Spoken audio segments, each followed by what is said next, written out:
เองมีชื่อว่านันทิชาเพ็ญสวัสดิ์นักศึกษาสาขาครูฟิสิกส์ศาสตร์ปี3มื้อนี้จะมานำเสนอวิชาทดลอง C ซึ่งสอนโดยอาจารย์ป.โทปาวีสุวรรณวงศ์หัวข้อที่จะมานำเสนอในมื้อนี้ก็คือการเคลื่อนที่ของอากาศซึ่งจะเป็นอะไรนั่นก็ไปติดตามกันเลย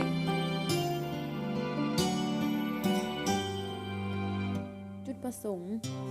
1. เพื่ออธิบายการเคลื่อนที่ของอากาศระหว่างบริเวณที่มีอุณหภูมิที่แตกต่างกัน 2. เพื่อให้รู้จำแนกและการเคลื่อนที่ของอากาศเนื้อในการเคลื่อนที่ของอากาศแต่ละบริเวณที่อยู่เทิงหน้าโลกมีอุณหภูมิที่แตกต่างกันอากาศจะเคลื่อนที่เพื่อถ่ายโอนความร้อนจากบริเวณหนึ่งไปหาอีกบริเวณหนึ่งอุปกรณ์ที่เรานำมาทดลองนี้ประกอบมีตุกน้ำใสที่มีขนาดเท่ากันจำนวน2ตุกถูก1ดอกในบรรทัดน้ำอุ่น500มิลลิลิตร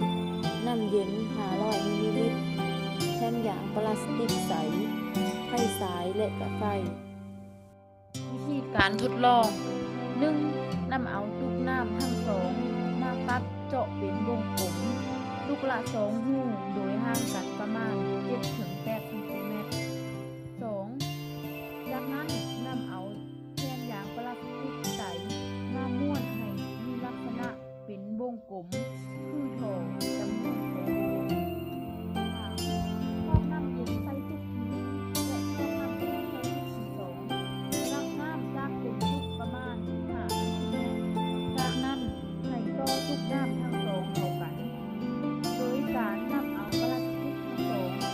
มาใส่กองตุกน้ำที่เราได้เจาะไว้แล้วนำตะไคร้คูดกับ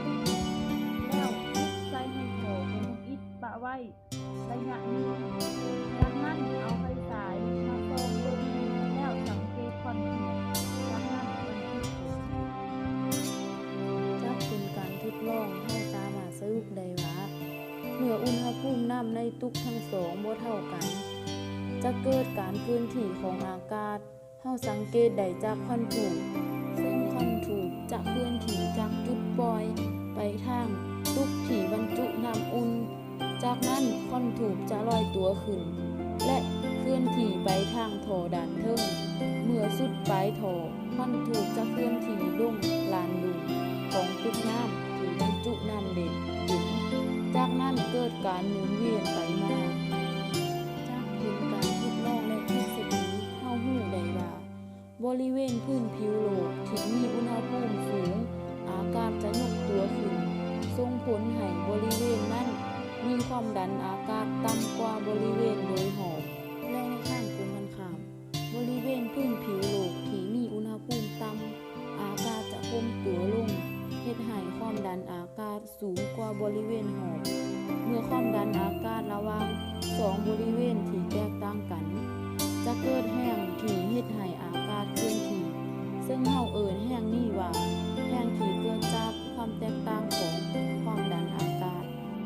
โดยอากาศจะเคลื่อนที่จากบริเวณที่มีความดันอากาศสูงกว่าไปหาบริเวณที่มีความดันอากาศต่ำกว่านอกจากนี้อากาศที่ยกตัวขึ้นจะคอยไปเคลื่อนที่แทนอากาศที่จมลงไปโดยอากาศจะเคลื่อนที่หมุนเวียนกันไปอย่างต่อเนื่อง